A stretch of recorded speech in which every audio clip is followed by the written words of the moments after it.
नमस्कार। तो आज आपकी कथा नटी एक नई कहानी लेकर आई है और वो कहानी है हमारे समय की महत्वपूर्ण कथाकार मेहरुनिसा परवेज की कहानी। मेहरुनिसा परवेज का नाम सुनते ही हम लोग अगर लाल गुलाब, अम्मा, टहनियों पर धूप और आँखों की दहलीज, कोरजा, अकेला पलाश ये याद ना करने लगे तो समझिए कुछ कमी रह गई हमारे पढ़ने में, क्योंकि वे बेहद महत्वपूर्ण है। 1944 में मध्य प्रदेश में उनका जन्म हुआ है और इस समय भी वे मध्य प्रदेश में ही रहती हैं, भोपाल में। अभी अभी उनकी एक बड़ी खनकदार आवाज़ हमने सुनी है। क्या कहें, हम तो एकदम मस्त हो गए उस आवाज़ को सुन करके। तो आज मैं सुनाती हूँ उनकी जो कहानी है जिसका नाम है जुगनू। जुगनू का काम क्या है? एक पल को प्रकाशित होगा फिर अंधेरा। आप अगर उसे अपनी मुट्ठी में कैद कर लें थोड़ी देर के लिए, तो थोड़ी देर उसके आप प्रकाश को फोले से कैद करें, ऐसे नहीं कि दब जाए वो, तो थोड़ी देर उसके प्रकाश को, उसके चमचमाहट को देख सकते हैं, उसको एंजॉय कर सकते हैं। तो कई बार जिंदगी में कुछ ऐसी चीज़ें होती हैं जो जुगनू की तरह प्रकाश देती हैं। उनका प्रकाश ना तो दिए की तरह का होता है और ना ही सूर्य की तरह का। वो वैसा तारा भी नहीं होती जो किसी को राह दिखाए, बस रात के अंधकार में कौंध गई याद सी, एक ऐसी याद जो मन में टीस और क्रोध साथ में पैदा कर दे।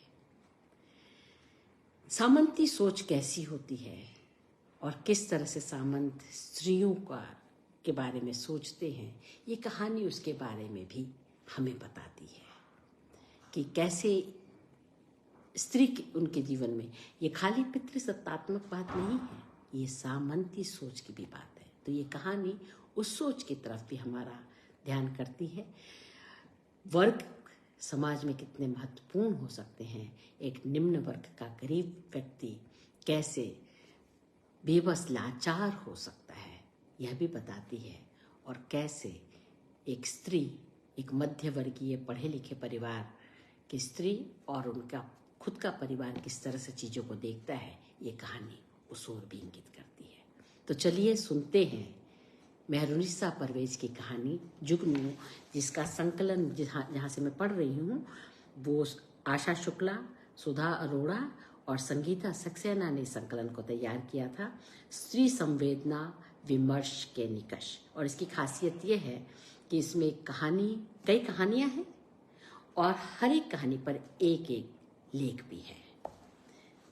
तो इस संकलन से मैं इस कहानी को पढ़ रही हूँ, ध्यान करें। माला जी नमस्ते, आप आ गई हैं, कितना अच्छा लग रहा है। और तो चलिए सुनते हम दोनों कहानी। वह बस स्टैंड पर बैठी बस का बड़ी बेसब्री से इंतजार कर रही थी, क्योंकि आज शाम उसकी प्यारी सहेली का निकाह था और निकाह में उसका पहुंचना निहायत जरूरी था। आज ही बस को भी लेट होना था।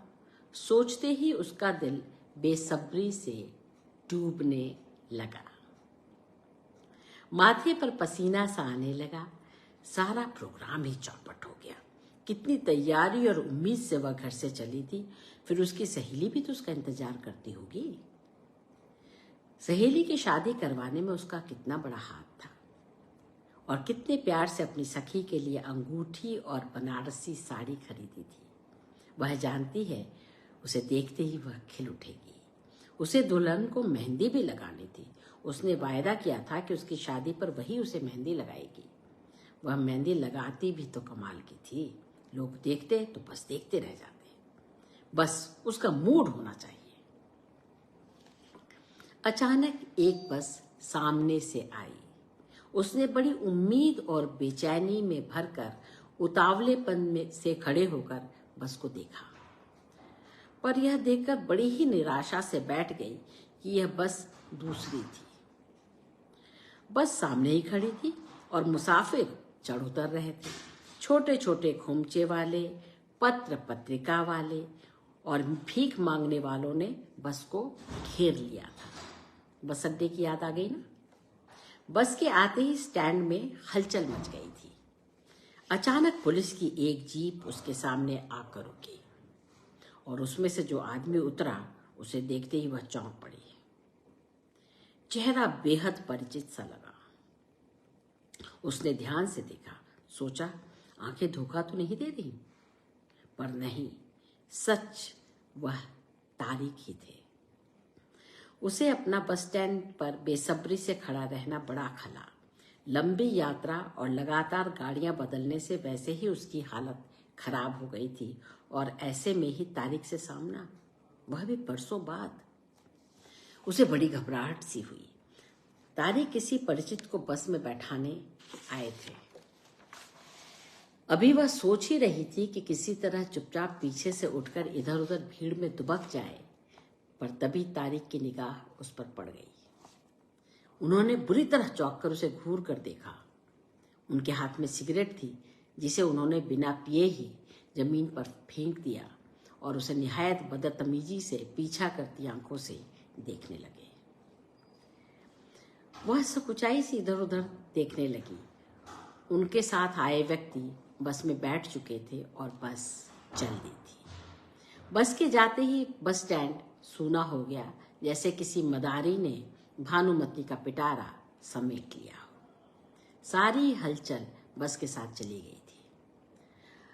अभी उसकी बस आने में देर थी और वह अपने सामान के साथ लदी फदी सी वहां बैठी थी। तभी तारिक तेजी से चलते ऐन उसकी आंखों के सामने आ खड़े हुए। तुम शफकत हो ना? तारिक बोले, उनका वही ठंडी सांस खींचकर बोलने का अंदाज। तुम शफकत हो ना? जी। मुझे पहचाना? मैं तारिक हूं। जी हाँ, पहचान गई थी। वह जल्दी से बोली और मन में सोचा, भला हम आपको कैसे भूल सकते हैं। जिंदगी का पहला पृष्ठ आप पर ही तो खुलता था। कहाँ हो आजकल? खाला खा लो। यहाँ कैसे? किधर जा रही हो? उफ अल्लाह, एक साथ जैसे सवालों की झड़ी लग गई। इतने सवालों के जवाब वह एक साथ कैसे देती? बस धीरे से मुस्कुरा दी और साड़ी के छोर से माथे पर छलक आए पसीने को पोंछ लिया और फौरन ही अपना ध्यान झटक कर तारिक के मोहजाल से बचाने के लिए उसने मौसम पर केंद्रित कर दिया। वास्तव में 2 दिन भी पानी नहीं बरसता है तो कितनी गर्मी पड़ने लगती है। कहाँ जा रही हो? तारिक ने चुप देखकर उसे उकेरा। लगता है बस आने में अभी वक्त लगेगा। अच्छा हो तुम मेरे साथ मेरे घर चली चलो। रात का खाना मेरे घर पर ही लो। इस तरह तुम्हारी मेरे बीवी बच्चों से भी मुलाकात हो जाएगी। अब तक वह तारिक की वर्दी से समझ चुकी थी कि तारिक पुलिस के कोई बड़े अधिकारी हैं। तारिक उसे अपने बीवी बच्चों के साथ बंगला रूपदाब से प्रभावित करना चाहते हैं और उसे जताना चाहते थे शायद कि वे अपने जीवन में पूर्ण हैं। माफ करें, मुझे आज पहुंचना निहायत जरूरी है। मेरी सहेली की शादी है। तभी तारिक को ढूंढने उनके पुलिस के लोग आ गए। तारिक ने उन्हें कॉफी लाने की भेज दिया। जब वे चले गए तो तारिक उसे भरपूर निगाह से देखते हुए बोले, मेरी यहीं पर पोस्टिंग है, कभी तुम आना। तुमसे मिले एक जमाना गुजर गया। पहले तुम सलवार कमीज पहने एक कमसिन उम्र की शोख लड़की थी, अब संजीदा औरत हो। तारिक बोलते रहे और वह उनकी निगाहों को अपने चेहरे पर झेलती रही। तभी कॉफी भी आ गई और बस भी। वह जैसे इसी बात का इंतजार कर रही थी। झट से उठ गई। उसकी हड़बड़ी देखकर तारिक परेशान हो उठे। तो तुम रुक नहीं रही हो? आज तो किसी भी हाल में जाना था, फिर कभी इधर आई तो जरूर मिलूंगी। उसने कहा और मन ही मन सोचा, मुझे रुकना ही कब था। तुम पहले की तरह अब भी कम बोलती हो। मैंने तुम्हें, मेरा मतलब तुम लोगों को काफी तलाशा था, मगर मुझे पता ही नहीं लगा। जी, अब्बा को लकवा मार गया था तो अम्मी हम लोगों को लेकर अहमदाबाद चली गई थी नाना के घर। अब तो अब्बा और अम्मी नहीं रहे। मैं नाना के पास रहती हूँ और डॉक्टर हूँ। ओह, तारिक लंबी सांस भरकर बोले, अच्छा हो, आज तुम यहीं ठहर जाओ, जाने फिर मुलाकात हो या ना हो। आज तो मेरा जाना बहुत जरूरी है, कहते हुए उसने अटैची उठा ली। तभी उसका कुली भी आ गया। वह बस में जाकर बैठ गई।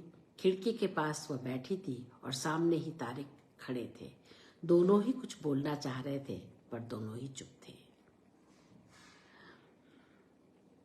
हो सके शफकत, उन पुरानी बातों के लिए मुझे माफ कर देना। आखिर तारिक बोले। बस चल दी और उसने आदाब के लिए हाथ माथे पर लगा दिया, पर तारिक जैसे जवाब देना ही भूल गए थे। बस चुप देखते रह गए। वह तारिक को देख रही थी और सोच रही थी कि एक मुजरिम खुद हाकिम अफसर कैसे बन गया। क्या इसे अपना गुनाह याद होगा? अब्बा का ट्रांसफर उस छोटे से पहाड़ी शहर में हुआ था। अब हम अतीत में जा रहे हैं। वे लोग बस की उबा देने वाली लंबी यात्रा करके वहां पहुंचते और पहुंचते ही सारे घर को निमोनिया ने आ दबोचा था। सब बुखार में लस्त पड़े थे। वे लोग बस से उतरकर जैसे बीमार पड़ने ही इस शहर में आए थे। बंगला कितना बड़ा है, किसी ने पूरी तरह देखा भी नहीं।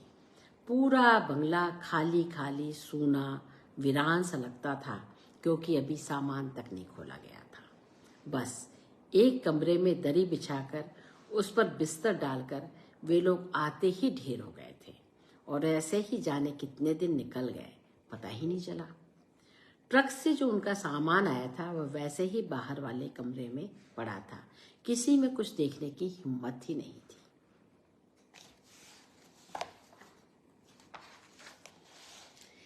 ऐसे ही कुछ दिन निकल गए। अब्बा थोड़ा ठीक हो गए थे और अपने दफ्तर जाने लगे थे और अब सोच रहे थे कि सामान खुलवा लिया जाए, वरना ऐसे में कोई मिलने आ जाए तो क्या सोचेगा। आखिर वही हुआ जिसका अंदेशा था। चपरासी ने बताया, बीबी, बड़ी हवेली से कोई आए हैं मिलने और साथ खाना भी लाए हैं। उन दिनों छोटे शहरों में यह रिवाज था कि जब बाहर से कोई रहने आता था, शहर में रहने वाले पुराने घरानों से खाना बनाकर पहुंचाया जाता था या घर पर बुलाकर खिलाया जाता था। इस तरह वहां के इज्जतदार लोगों से मुलाकात हो जाती थी और नए आने वाले लोगों को अपनी गृहस्थी शुरू करने में आसानी हो जाती थी। तब होटल होते नहीं थे और यदि होते भी थे तो वहां खाना बुरा माना जाता था। सामान खुला नहीं था। अम्मी ने वहीं कमरे में उन्हें बुला लिया जहां वह खुद गुड़ी मुड़ी सी पड़ी थी।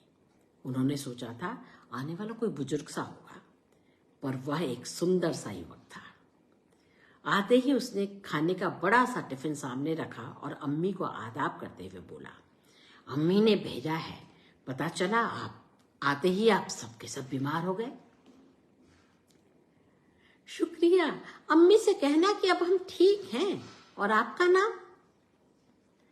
जी, मुझे तारिक कहते हैं। मैं बाहर कॉलेज में पढ़ता हूँ, आजकल छुट्टियों में आया हुआ हूँ। उसने सिर पर से चादर का थोड़ा सा कोना हटाकर उस खुनकदार आवाज वाले युवक को अच्छे से देखना चाहा, पर उसे अपनी ही ओर ताकता पाकर सकुचा गई, क्योंकि उसने भी उसे देख लिया था और समझ गया था कि वह सोई नहीं है, बस सोने का बहाना किए पड़ी है। लेकिन अब लेटे रहना मुश्किल बात थी, इसलिए वह जल्दी से उठी और हड़बड़ी में दुपट्टे से सिर ढांपती आदाब करती हुई बाहर भाग गई। मेरी बेटी शफकत हैं, उसने पीछे से सुना। अम्मी उसका परिचय दे रही थी। बैठो, टिफिन खाली करवा देती हूँ, तब तक चाय पी लो। नहीं, रहने दीजिए, कल आकर टिफिन ले जाऊंगा खाला, मुझे भी जल्दी है। अच्छा, आदाब, कहता हुआ वह बाहर चला गया। वह गुसलखाने में नल के नीचे मुंह धो रही थी। वहीं से उसने जाते वक्त कुछ गुनगुनाने की, फिर साइकिल की आवाज से अंदाजा लगाया कि वह चला गया। बेकार में मुंह धोया, सोचते हुए वापस आई और फिर चादर में वैसे ही गुड़मुड़ाकर लेट गई। पर अब जाने क्यों उसे लेटा ही नहीं जा रहा था। वह फिर उठी और गुसलखाने में चली गई और उसने वॉश बेसिन में फिर से ढेर ढेर पानी से मुंह धोया। पर इतने ढेर पानी में आंखें धो लेने के बाद भी वह उसका आकर्षक चेहरा अपने सामने से हटा न सकी और अंत में उसने अपने पीले दुपट्टे में मजबूर होकर अपना चेहरा छिपा लिया। अल्लाह, कितनी बुरी तरह घूर रहा था वो। दूसरे दिन भी वह आया और अम्मी के पास बैठकर के गप्पे सुनाता रहा, कॉलेज की बातें बताता रहा। अम्मी ने अपने पानदान से पान बनाकर उसे खिलाया था। अम्मी उससे खुश थी। एक तो अम्मी को पान खाने वाला कोई मिल गया था, दूसरे वह बहुत बातों नहीं था और अम्मी इन दो बातों के लिए जैसे मौके की तलाश में ही रहती थी। अम्मी की इस बात के लिए उसे हमेशा सुनना पड़ता था, एक ये लड़की है, मजाल है जो कभी किसी के पास बैठ करके 2 घड़ी बोल बतिया ले। दूसरों के बच्चों को देखो, कितने हंसते खिलखिलाते हैं, और एक यह है, हमेशा मुंह में मूंग भरे रहती है, जाने कैसे कब बोलेगी। अम्मी की यह झिड़की सुन सुनकर वह इतनी बड़ी हुई थी, पर मजाल है जो कभी उसने अम्मी के कहे मुताबिक उनकी बात मानी। बस उसे तो एक कोने में अकेले बैठकर चुप रहना ही अच्छा लगता था। अम्मी की बात पर वह बस मुस्कुरा देती थी। घर से निमोनिया ने विदा ली और सबने खुलकर सांस ली, मानो बिना बुलाए किसी लीचड़ मेहमान की विदाई हुई हो। अम्मी ने चपरासियों के साथ सामान खोलना शुरू कर दिया। धीरे धीरे बड़े बड़े कमरे जो खाली पड़े थे और भाई भाई करते थे, उनमें सामान सज जाने से खिल उठे। उनमें रौनक आ गई थी। सफेद दीवारें जो पहले खाने को दौड़ती थी, अब तस्वीरें टंग जाने से सजकर मुस्कुरा उठी थी। जैसा कि हमेशा होता, उसने अपने लिए सोने वाला कमरा चुना था, शांत एकाकी। अपने कमरे को उसने बगीचे और चिड़ियों के तस्वीरों वाले फ्रेम से सजा लिया था। उसका पलंग और टीन का एक बक्सा, दीवार वाली अलमारी में किताबें, चूड़ियां, क्लिप, रिबन, सिलाई बुनाई का सामान, बस इतना ही उसके कमरे में था। पर उसे पता था अम्मी पहले तो उसे उसके कमरे को उसके लिए छोड़ देंगी, फिर बाद में उसके कमरे में घर का सारा जरूरी सामान रख देंगी। उसके स्कूल खुले थे, वह बड़ी खुश थी। नया स्कूल, नई सहेलियां। स्कूल में एक नई लड़की उसकी सहेली बन गई थी, रेहाना। बड़ी प्यारी और खुशदिल थी वह। दोनों साथ ही स्कूल से लौटती, रास्ते में रेहाना का घर पड़ता था। कल मैं यहीं रह करके तुम्हारा इंतजार करूंगी, स्कूल साथ चलेंगे। रेहाना ने उससे विदा ली। वह रेहाना को जाते देखती रही। उसकी 2 लंबी चोटियां कमर पर झूल रही थीं। रिबन के बने फुंदने उसकी कमर पर लट्टू की तरह नाच रहे थे। रेहाना चोटियों को बांधकर खुला ही छोड़ देती थी, जबकि वह खुद उन्हें मोड़कर ऊपर बांध लेती थी। रिबन के फूल कानों के पास लटकते रहते थे, कभी काले, कभी लाल, कभी सफेद। इन तीनों रंगों के अलावा दूसरे रंग के रिबन अम्मी बांधने ही नहीं देती थी। स्कूल जाते वक्त सिर भी ढकना होता था। सभी मुसलमान लड़कियां घर से स्कूल जाते समय सर ढक कर जाती थी, जिसे देखकर कि स्कूली लड़कियां छेड़ती, क्या तुम लोगों का ब्याह हो गया है जो सर ढके रहती हो? धीरे धीरे रेहाना उसकी प्यारी सहेली बन गई। एक बार शनिवार की आधे दिन की छुट्टी में रेहाना उसे घर ले गई। बड़े आराम से सलवार उठाए उचकती, छलांगे लगाती दालान में पहुंच गई और वहीं से वह चिल्लाई, अम्मी देखो कौन आया है। वह संभल संभल कर पैर रखती दालान तक पहुंची। दालान में एक झोल खाट पड़ी थी, जिस पर एक निहायत बूढ़ी सी औरत बैठी थी। रेहाना, कौन है तेरे साथ? दादी, मेरी नई सहेली है। इधर इधर आ बेटी। दादी ने उसे पास बुलाया और अपनी दोनों बूढ़ी बाहों में बटोर सा लिया। उसने देखा कि बड़े बड़े कान के झुमकों के बोझ से उनके कान मुड़कर गोल से हो गए थे। तभी भीतर से एक मोटी सी गोरी औरत आई, जिन्हें देखते ही वह समझ गई कि ये रेहाना की अम्मी होंगी। जाओ जाओ, तुम भी जाओ, हाथ मुंह धो ले, फिर खाना खा लेना। खूब सारे जले मसाले में भुने गोश्त की सालन और रोटी थी। उनके घर की तरह दाल चावल सब्जी गोश्त सलाद अचार पापड़ आदि नहीं। उनके घर में मसाले भी कम खाए जाते थे, पर यहाँ खूब तेल मिर्च में डूबा गोश्त खाकर उसे बड़ा अच्छा लगा। गरम मसाले की सौंधी गंध सारे कमरे में भर गई थी, वैसे ही जैसे जब अम्मा के अचार वाली खोलते थे ना मर्तबान, तब भर जाती थी। आहा, क्या बात है। उस बड़े बंगले में कौन रहता है? उसमें मेरी फुफ्फी रहती हैं। रेहाना ने बताया, मेरे फुफ्फा राजा के मैनेजर थे। उनके इंतकाल के बाद मेरी फुफ्फी रहती हैं। उनके 4 बेटे हैं। वे लोग बड़े आदमी हैं। हम लोगों की तरह गरीब नहीं है। पता है, मेरे अब्बा को टीबी हो गई तो कारखाने वालों ने बिठा दिया। तब मेरी फुफ्फी ने हमें यहाँ बुला लिया और हमें अपना ये बाहर वाला घर रहने को दे दिया। अब हम लोग यहीं रहते हैं। अब्बा उनकी जमीन जायदाद देखते हैं। उसने जिंदगी में इतनी गहरी बातें पहली बार सुनी, इसलिए हैरानी से आंखें चौड़ी कर ली। अच्छा चल, तुझे फूफी का बंगला दिखाएं। ना, मुझे नहीं जाना। रेहाना उसे जबरदस्ती खींच कर ले गई। वे लोग पीछे वाले दरवाजे से अंदर गए। भीतर पत्थर वाला बड़ा सा आंगन था, बीच में कुआं और कुएं के पास लंबी सी कमरों की कतार जो नौकरों के रहने के लिए थी। वहीं बावर्ची खाना भी था, जहां 2-4 नौकरानियां बैठी काम कर रही थी और एक बूढ़ा सा खानसामा खाना बना रहा था। यहाँ फुफ्फी बैठ के किताब पढ़ती हैं और पान खाती हैं। सुबह का नाश्ता भी यही होता है, रेहाना ने एक बड़े से कमरे में पहुंचकर कहा। बरामदे में मोटी मोटी कपड़ा लगी चिक टंगी थी। उसे गर्मियों में और बारिश के मौसम में खोला जाता है। भीतर बड़े बड़े कमरे थे। कमरों में ढेर सारा आलीशान शीशम का नक्काशीदार फर्नीचर सजा था। शेर भालू की खाले भी, दीवारों पर बड़ी बड़ी बंदूकें।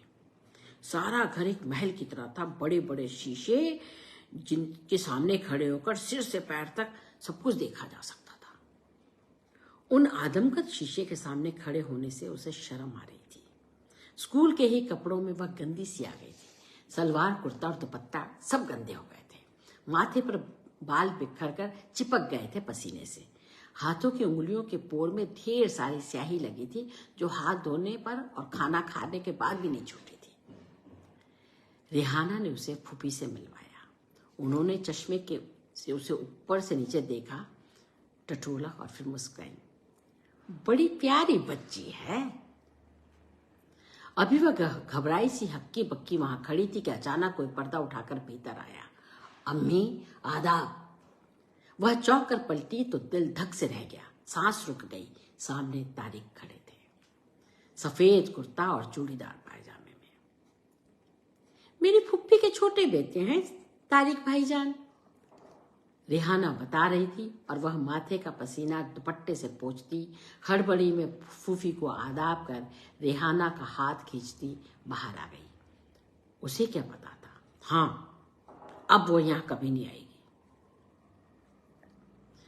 कई दिनों तक वह रेहाना के घर नहीं गई, बल्कि उसने अपना स्कूल जाने का रास्ता ही बदल लिया। अचानक उसकी इस बेरुखी से रेहाना हैरान थी।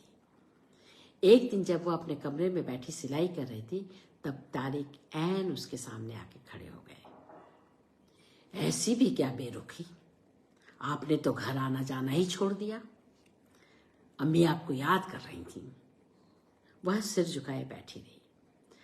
आप कल आए, इंतजार करूंगा, कहते तारिक चले गए और वह सन्नाटे में बैठी रही।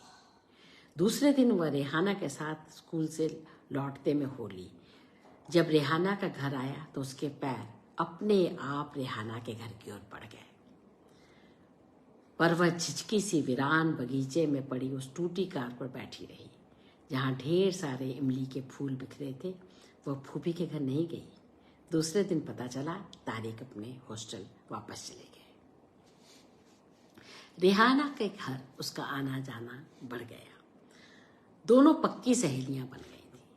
दोनों टूटी कार पर उचक कर बैठ जाती और हथेली पर नमक लिए आम, अमरूद या इमली कुतरती रहती, या वहीं खड़िया से घर खींचकर बिल्ला खेलती। बिल्ला खेलने गुलशन भी पहुंच जाती थी। वह पीरू बावर्ची की लड़की थी, ठीक अपने नाम के विपरीत। गुलशन नाम एक हरे भरे बगीचे की याद दिलाता था, पर उसे देखकर लगता जैसे उजाड़, वीरान, खंडार हो। छोटे बाल जो हमेशा बिखरे रहते थे, उसे देखकर लगता वह हफ्तों नहाती नहीं, गंदे कपड़ों में घूमती फिरती। पीरू बावर्ची उसे जब तब मारता या मार के बहाने अपनी जवान पागल लड़की के दुख का आक्रोश निकालता रहता था, क्योंकि पीरू के कोई और बच्चा नहीं था। रेहाना ने बताया था कि जब गुलशन 5 बरस की थी तब उसके बाप ने उसे ब्याह दिया था, पर वह दूसरे ही दिन अपने ससुराल से अकेले भाग आई और फिर गई ही नहीं। जब भी कोई ससुराल से उसे लेने आता और मोहल्ले के घर में हफ्तों छिपी रहती। धीरे धीरे ससुराल वालों ने आना ही बंद कर दिया और अपने बेटे का दूसरा ब्याह कर दिया। कहते हैं जिस दिन गुलशन के पति का दूसरा ब्याह था, उसी दिन बावर्ची बहुत रोया था और गुलशन पत्थर को दूल्हे की तरह सजा संवार कर कुएं में फेंक आई थी और जोर जोर से हंसती चिल्लाई थी, मर गया, मर गया, वो मर गया।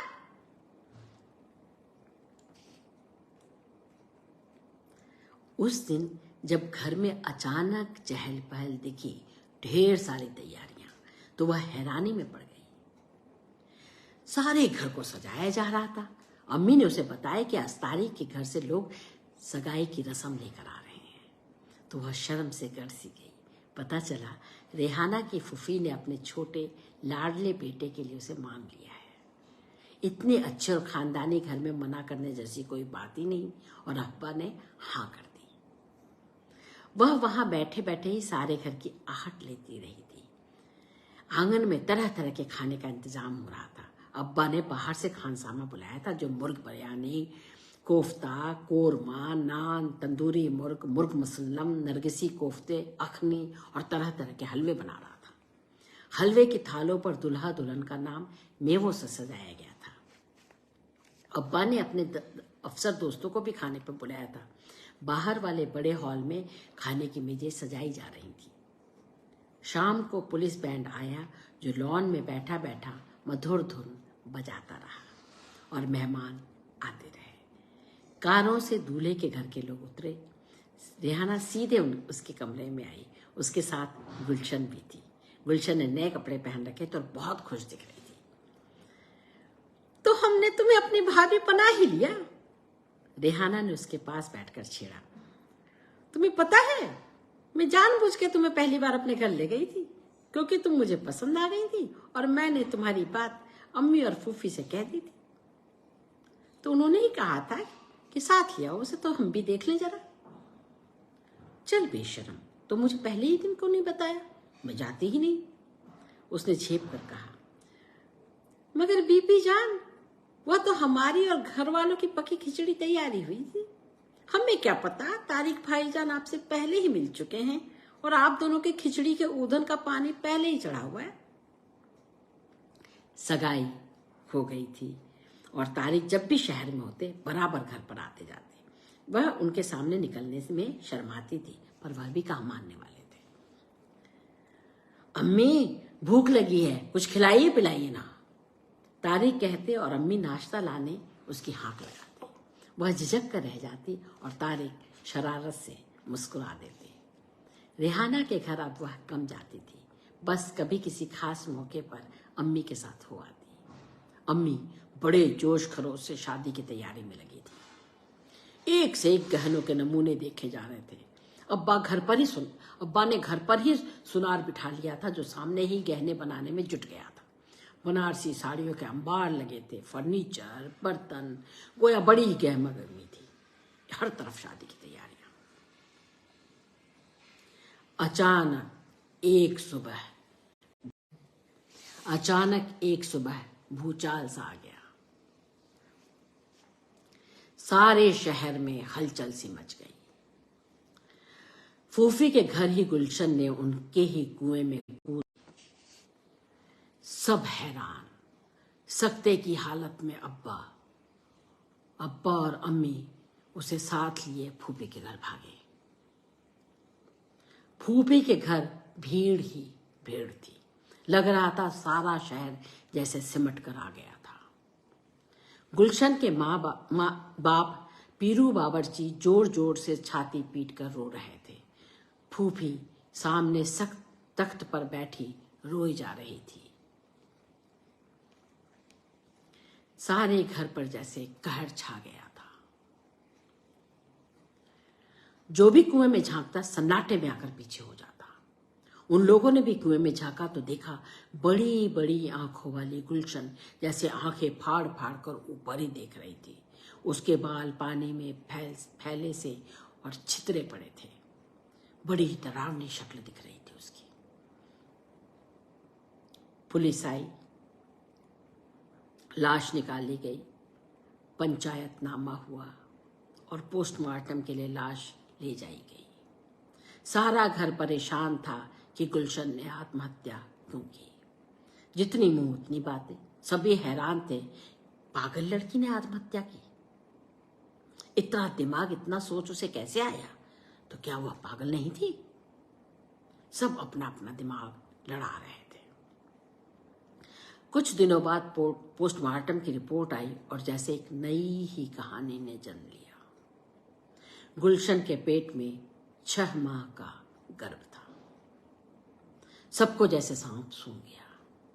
घर में दोबारा मुर्दनी सी छा गई। बात की गिरह खुली तो खुलती ही चली गई। एसपी साहब ने सबसे पहले गुलशन के बाप यानी पीरू बावर्ची को ही पकड़ा।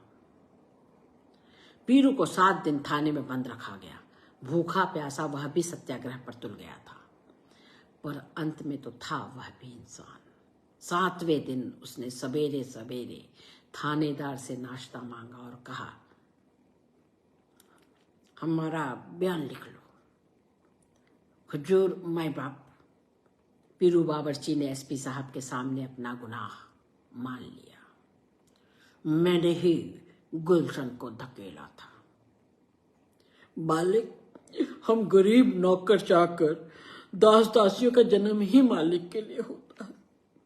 पुराने समय से ही हम लोग मालिक की खुशी पर न्यौछावर होते हैं। हमारे तो वही देवता, वे ही खुदा है।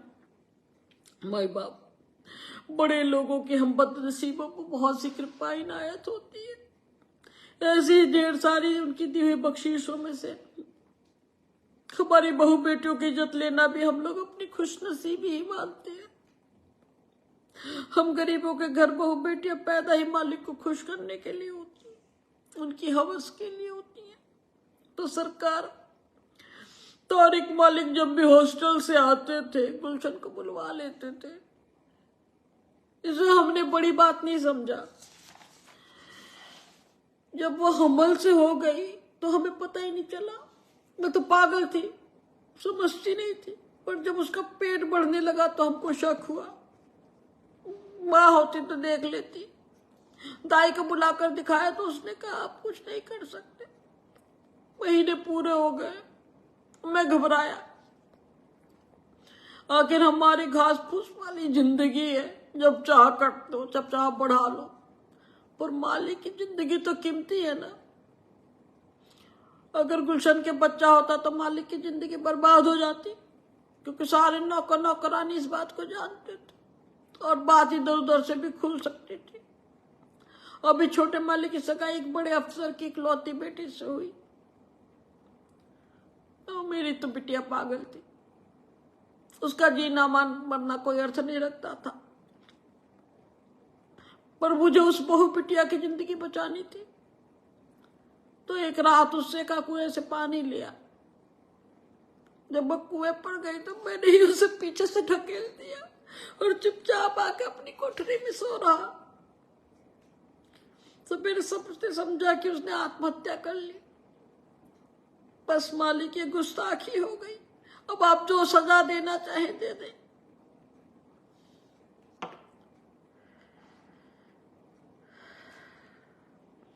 अब्बा और अम्मी का चेहरा इस घटना से काला पड़ गया। घर पर एक मनहूस मुर्दनी सी छा गई। तारिक ने हॉस्टल से आना ही बंद कर दिया था और मेरा रो रो कर बुरा हाल। अम्मी बीमार पड़ गई। बहुत दिनों तक अब्बा छुट्टी लेकर घर पर ही रहे।